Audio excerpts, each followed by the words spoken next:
मेरी देवरानी हर रात को ससुर जी के पैर दबाने जाती थी और मैं बाहर से सुनती तो देवरानी की रोने की आवाज़ आती। एक दिन मैंने देवरानी से पूछा तो उसके चेहरे का रंग फीका पड़ गया। कहने लगी, तुम यह बात किसी को भी मत बताना और आज रात मेरी जगह तुम पैर दबाने के लिए जाना। जब मैं ससुर जी के कमरे में गई तो ससुर जी ने दरवाज़ा बंद कर लिया और जैसे ही लाइट बंद की मेरे जिस्म से जैसे जान निकल गई हो, क्योंकि वहाँ तो मेरा नाम टीना है। मैं इस दुनिया की सबसे अलग खानदान से शादी करके चली गई थी। जी हाँ, यही कहना सही था, क्योंकि वहाँ काम ही ऐसे होते थे कि समझ से बाहर थे। मेरे ससुराल में मेरी एक देवरानी थी। देवर जी शहर में काम करते थे। कभी कभी वह घर पर आते थे। दरअसल हमारी शादी हमारी मर्जी से हुई थी और मेरे घर वाले राजी नहीं थे, क्योंकि मेरा पति बहुत कमजोर और बीमार नजर आता था। मेरे पिताजी को पूरा पाँव मारे अपने दोस्तों की मदद ली, शादी हो गई। पिताजी ने कहा कि तुम्हारे लिए आज से इस घर के दरवाजे हमेशा के लिए बंद हो गए। मैं हैरान रह गई, जबकि जितेंद्र के पापा बिल्कुल भी नाराज नहीं थे। कहते हैं कि मोहब्बत करना गुनाह नहीं होता है। मेरी शादी में मैं अपनी देवरानी से मिली। उसने मुझे तसल्ली दी, समझाया और कहा कि सब ठीक हो जाएगा। अब मेरा पति दिन रात मेहनत करने लगा, क्योंकि हमें पैसों की ज़रूरत थी। वह सुबह काम पर जाता और रात को वापस लौटते थे। ऐसे घर में सिर्फ मैं और मेरी देवरानी ही थी। एक दिन मैंने बहुत ही अजीब देखा। रात होते ही मेरी देवरानी सारा काम खत्म करने के बाद मेरे ससुर जी के कमरे में गई। उसके हाथ में तेल की एक कटोरी थी। यह सब देखकर मुझे बड़ा आश्चर्य हुआ। देवरानी अंदर गई और उसके बाद उसने दरवाज़ा बंद कर दिया। मैं हैरान रह गई कि भला इस वक्त इसका अंदर क्या काम है और यह तेल लेकर अंदर क्यों जा रही है। कुछ देर तो मैं खड़ी रही कि शायद तेल देने गई होगी। वह दरवाज़ा गलती से बंद हो गया होगा, वह अभी आ ही जाएगी। लेकिन वह वापस नहीं आए। आधे घंटे तक मैं इंतज़ार करती रही, लेकिन वह वापस नहीं आई। कुछ देर बाद मेरा पति भी आ गया। मैंने उसके लिए रात का खाना गर्म किया, फिर हम दोनों ने साथ बैठकर खाना खाया। थोड़ी देर के बाद उसने मुझे चाय बनाने को बोल दिया। मैं चाय बनाने के लिए दोबारा किचन में गई। तब भी मैंने देखा कि मेरी देवरानी अपने कमरे में नहीं थी और ससुर के कमरे की लाइट भी बंद थी। इसका मतलब वह दोनों सो चुके थे। फिर मैं चाय बनाकर वापस आ गई तो बर्तन रखने के लिए जब दोबारा आई तब भी मैंने देखा अभी भी देवरानी नहीं आई थी। मैं कुछ भी नहीं कर सकती थी। मैं अपने कमरे में आ गई। सुबह मैंने अपनी देवरानी से पूछना चाहा, लेकिन हिम्मत ही नहीं हो रही थी। अगले दिन फिर से यही होने लगा। वह रात का काम खत्म करके सभी के सो जाने के बाद तेल लेकर मेरे ससुर के कमरे में चली जाती है और मैं देर तक जागती थी, क्योंकि मेरा पति देर रात को आता था। दरवाज़ा बंद होने वाली बात ना मुझे बहुत परेशान कर दिया था। मैं धीरे धीरे हुई कमरे के पास चली गई। मेरे कदम बहुत ही धीरे धीरे आगे बढ़ रहे थे और कान ज़्यादा ही खुले भी थे। थोड़ी सी आवाज़ होने पर मैं इधर उधर देखना शुरू हो जाती थी, लेकिन फिर मैंने ऐसी आवाज़ सुनी जिनको सुनकर मेरे पैरों तले ज़मीन खिसक गई। कमरे में मेरी देवरानी की रोने की आवाज़ आ रही थी। मैंने अपने कानों को हाथ लगा। मैं सोचने लगी थी कि ये क्या हो रहा है। मुझे लगा कि शायद मेरा वहम होगा, लेकिन मैंने आवाज़ सुनी और अब तो मुझे पूरा यकीन हो गया कि कुछ तो दाल में काला है। मैंने दरवाजे को खटखटाया, तभी कमरे की लाइट ऑन हो गई और मैं डर गई थी। लगता है कोई आ रहा है। मैं वापस अपने कमरे में आ गई। सोचा अपने पति से इस बारे में बात करूंगी, लेकिन उसको यह सब कुछ मैंने नहीं बताया। अगले दिन अपनी देवरानी से बात करने के बारे में सोचा। वह मेरे सामने बैठी फ़ोन देख रही थी। मैं सब्जी काट रही थी। मैंने देवरानी से कहा कि रात को तुम ससुर जी के कमरे में क्या करने गई थी और तुम्हारे हाथ में तेल था और तुमने दरवाज़ा भी बंद कर दिया था। मेरी देवरानी के चेहरे का रंग फीका पड़ गया। उसको मुझसे इस तरह की बात सुनने की कोई उम्मीद नहीं थी। कहने लगी कि उनके पैर में दर्द था तो मैंने सोचा कि पैरों को थोड़ा दबाकर तेल से मालिश कर देती हूँ, थोड़ा आराम मिल जाएगा। मैंने कहा चलो मान लिया कि आप मालिश करने गई थी, लेकिन दरवाज़ा बंद करने की क्या ज़रूरत थी। और तुम तो अंदर जाकर बैठ गई थी। मैं आधे घंटे से देख रही कि तुम अपने कमरे में ही नहीं थी। मेरी देवरानी ने मुझसे झूठ बोल दिया कि मैं कमरे में नहीं थी, मैं बाथरूम चली गई थी, इसीलिए तुम्हें शायद मैं नज़र नहीं आई। मेरी तबीयत भी थोड़ी ख़राब थी, वह मुझसे नज़रें नहीं मिला पा रही थी। वह काम करने चली गई। मैंने कहा कि क्या हुआ था तुम्हारी तबीयत को? तो वह गुस्से में बोली, क्यों, तुम्हें क्या इतनी सी बात को बड़ी कर रही हो? छोड़ो यह सब काम, आज बहुत ज़्यादा गर्मी है और तुम मुझसे इतने ज़्यादा सवाल क्यों कर रही हो? उसने बात को ही पलट दिया था, लेकिन मुझे अंदाज़ा हो गया था। मेरे एक बहुत ही अच्छे दोस्त थे। जब मैंने उसको यह सब कुछ बताया तो इस बात को सुनकर आश्चर्य हुआ। वह बोली, तुम पागल तो नहीं हो गई हो? वहाँ पर क्या हो रहा होगा यह तुम्हें पता करना चाहिए। मेरी देवरानी भी अजीब तरह की औरत थी। वह अकेला रहना ही पसंद करती थी और कपड़े भी बड़े बड़े खुले पहनती थी। एक तरफ बोलती कि मुझे गर्मी बहुत लग रही है और दूसरी तरफ इतने लंबे और मोटे कपड़े पहनती थी। तब उसको गर्मी नहीं लगती थी क्या? कोई ना कोई बात तो ज़रूर है। एक दिन हमारे घर में एक रिश्तेदार आई हुई थी। उससे बातों बातों में मैंने बात की तो उसने कहा कि तुम्हारा पति भी शादी से पहले दूसरे देश में जाना चाहता था, लेकिन उसके पिता ने उसे जाने नहीं दिया। मैंने कहा कि मेरा पति बाहर नहीं जाए तो ही अच्छा है, मैं उसे बहुत प्यार करती हूँ।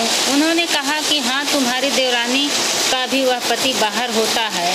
बेचारी कितनी उदास होती है, मन ही कहाँ लगता होगा। मैंने सोचा उदास तो नहीं होती है, बिल्कुल नॉर्मल रहती है, तैयार भी होती है, कपड़े भी नए नए पहनती है। तो रिश्तेदारों ने कहा, ऐसा तो नहीं हो सकता है, हमने देखा है वैसे ही बड़ी खूबसूरत। मैंने कहा खूबसूरत तो बहुत है, ऐसे में जब पति पास ना हो तो आदमी तैयार होकर किसको दिखाता है, लेकिन उसका दिल करता है कि वह तैयार हो। यह अच्छी बात है। इंसान को अपने लिए भी तैयार होना चाहिए, अपने लिए भी जीना चाहिए। सिर्फ पति के लिए औरत क्यों तैयार हो, वह अपने लिए भी तैयार हो सकती है ताकि अपने आप को खूबसूरत देखकर उसको खुशी मिले। मेरी देवरानी को देखकर बिल्कुल भी नहीं लगता है कि उसका पति बाहर विदेश में है।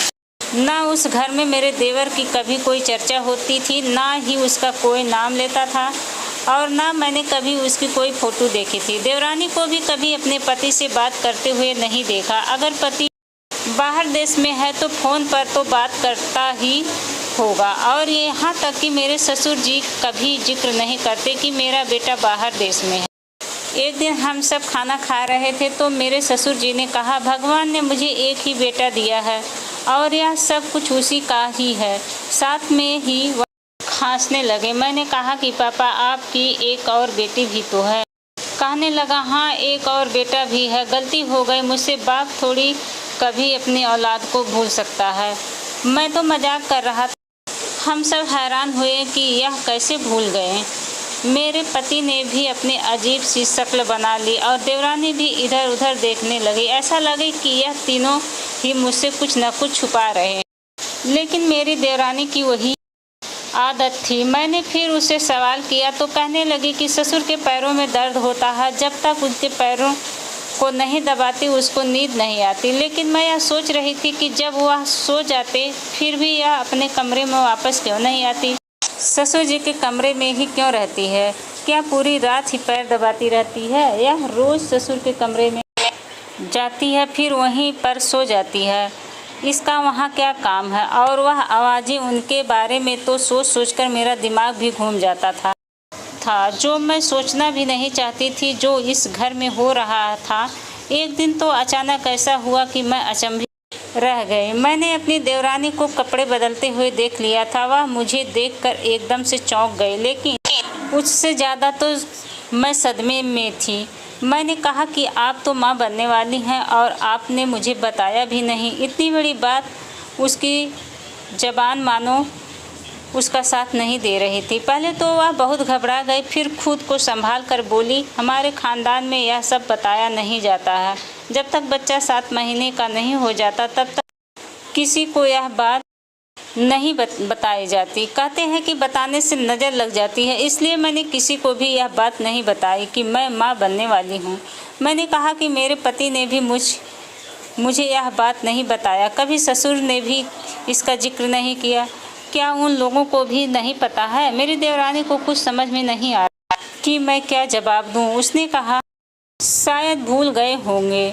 मैंने सोचा इतनी बड़ी बात कैसे भूल सकता है, और मुझे भी नहीं पता चला क्योंकि हमारी देवरानी बहुत ही खुले कपड़े पहनती थी और अब उसको देखकर लग रहा था कि जैसे 8वां महीना चल रहा हो। इसका मतलब था कि 6 महीने पहले मेरे देवर जी आए थे, लेकिन फिर भी कोई इस घर में उनका नाम तक नहीं लेता।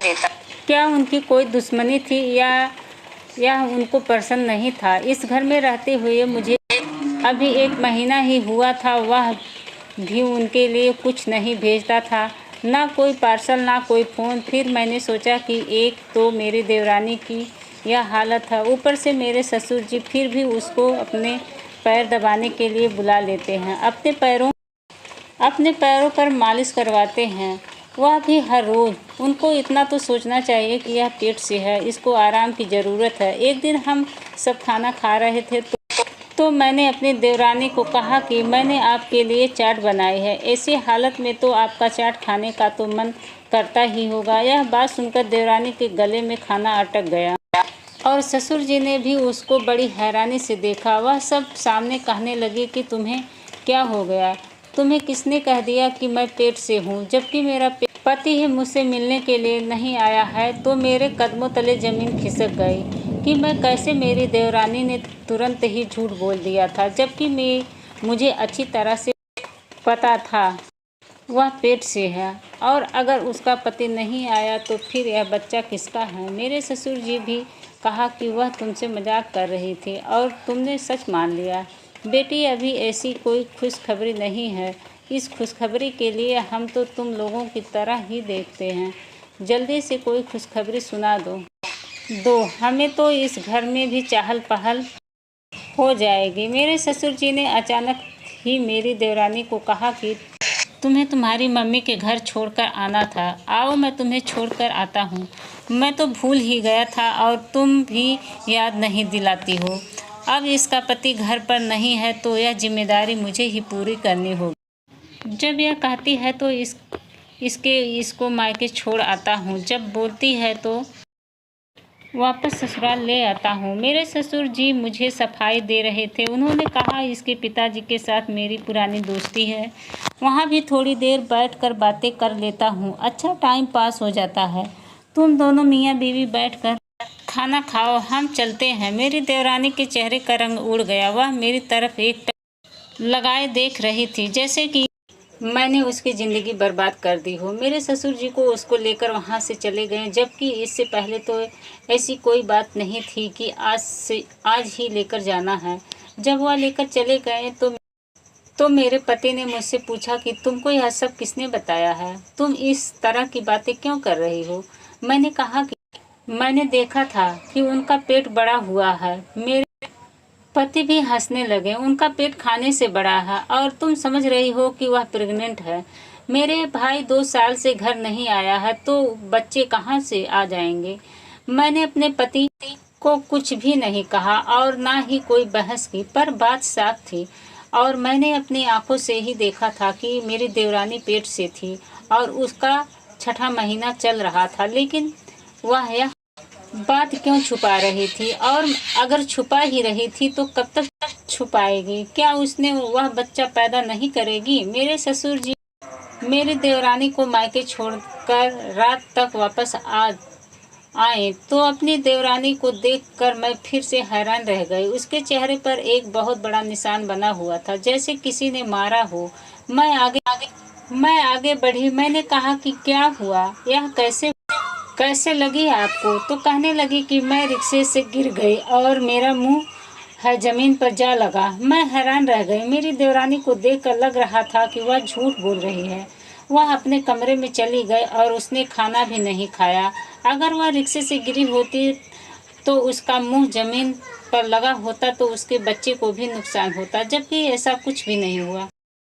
ऐसा लगता था किसी ने उस पर जानबूझकर उसको मारा है। आज की रात भी जब वह मेरे ससुर जी के कमरे में जा रही थी, उसकी आंखों से आंसू बह रहे थे, तो उसने अपने आंसू पोंछ लिए। मैंने सोचा कि इस बेचारी के साथ कोई ना कोई जुल्म तो जरूर हो रहा है, कुछ सहन कैसे कर रही है। एक दिन मुझे बहुत गुस्सा आया और मैंने अपनी देवरानी को कहा कि इतना बड़ा झूठ क्यों बोलती हो, सबके सामने मैं कोई अंधी नहीं हूँ।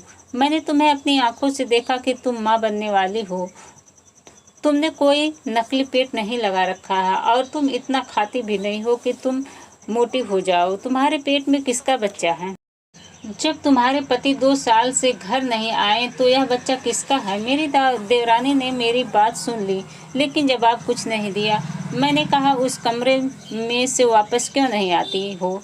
तेल लगा लिया तो वापस आ जाया करो, वहाँ सोने की क्या ज़रूरत है? और कौन सा उनके पैरों में दर्द रहता है जो रोज़ तुम से तेल से मालिश कराते हैं? कौन सा काम करते हैं वह? अगर तुम दोनों मिलकर कोई चक्कर चला रहे हो, मुझसे छुपा रहे हो, और अगर मुझे पता चला तो मैं सारे मोहल्ले में तुम दोनों को बदनाम कर दूंगी।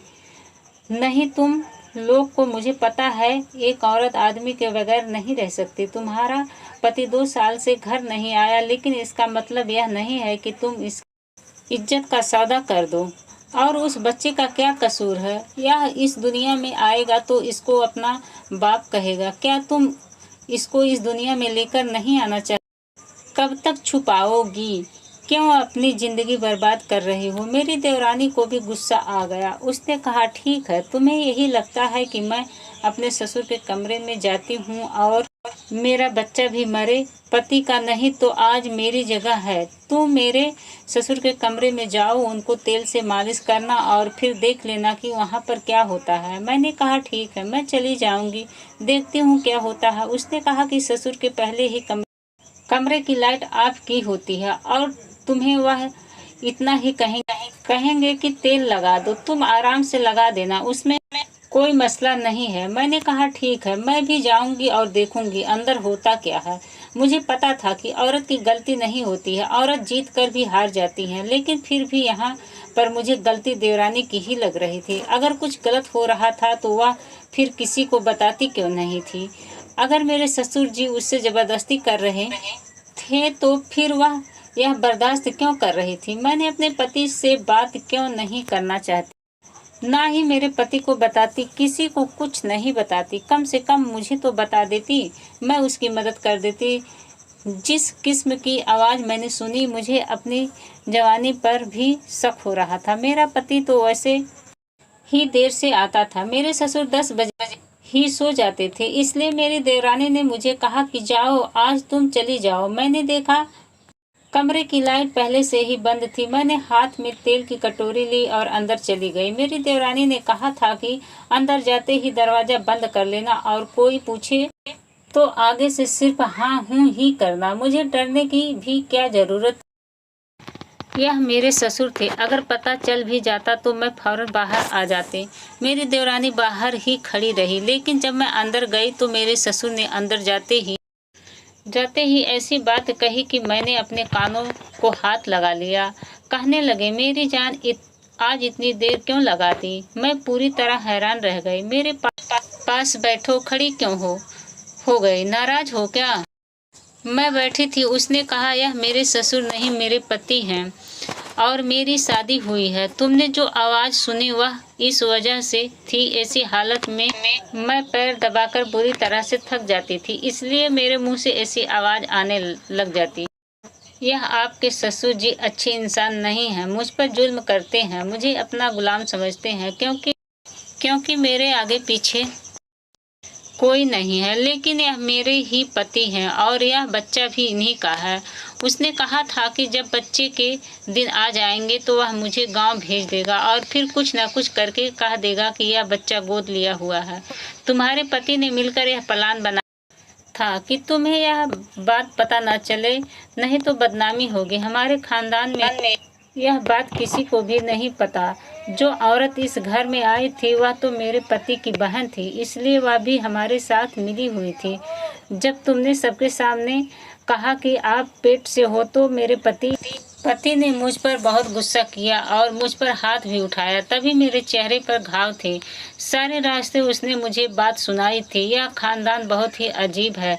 यहाँ पर बहुत सारे राज दबे हैं, जिसमें से मैं भी एक राज हूँ। तुम्हारे पति ने तुम्हें शायद यह बात इसलिए नहीं बताई कि तुम अलग से ना सोचो, तुम्हें बुरा ना लगे, लेकिन अब तुम अपने पति को बता देना कि तुम्हें सब कुछ पता है और खामोश रहना। मेरे पति खुद ही तुम लोगों को यह सब बातें बता देंगे जब तुम्हें यहाँ पर कुछ महीने हो जाएंगे, लेकिन तब तक तुम मेरी जासूसी मत करना, मेरे मामले में बोलना बंद कर दो। इसलिए आज मैंने तुम्हें अपनी जगह कमरे में भेजा था कि तुम्हें विश्वास हो जाए। मैंने अपनी देवरानी से माफ़ी मांगी और उससे वादा किया कि आगे से ऐसी कोई बात नहीं करूंगी, क्योंकि मेरी वजह से आपकी ज़िंदगी भी बर्बाद हो सकती है। उसके बाद मैंने अपने पति को यह बात बताई, वह भी शर्मिंदा हो। उसने यहाँ पर आई थी। मैं नहीं चाहता था कि तुम यह सोचो कि मैं कैसे लोगों के घरों में आ गई हूँ। मेरे पिता ने इस लड़की से शादी की है, इसलिए तो हमारी शादी के खिलाफ नहीं और उनको उनके हाल पर छोड़ दो। मेरे साथ अपनी ज़िंदगी की शुरुआत करो। मैंने ऐसा ही किया।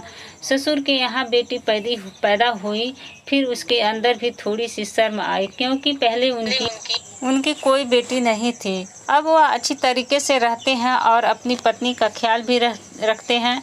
हम लोग इस तरह ज़िंदगी गुजार रहे थे। वह लोग अपनी ज़िंदगी में खुश रहते थे, हम लोग अपनी ज़िंदगी में। और ज़िंदगी में मेरे पति बहुत अच्छे इंसान हैं, मुझसे बहुत प्यार करते हैं, मेरे लिए मेहनत भी करते हैं। तो दोस्तों, कहानी कैसी लगी? कहानी अच्छी लगी होगी तो हमारे वीडियो को लाइक कीजिएगा, शेयर कीजिएगा, कमेंट कीजिएगा। और हाँ, अभी तक हमारे चैनल को सब्सक्राइब नहीं किया है तो प्लीज़ हमारे चैनल को सब्सक्राइब कीजिएगा।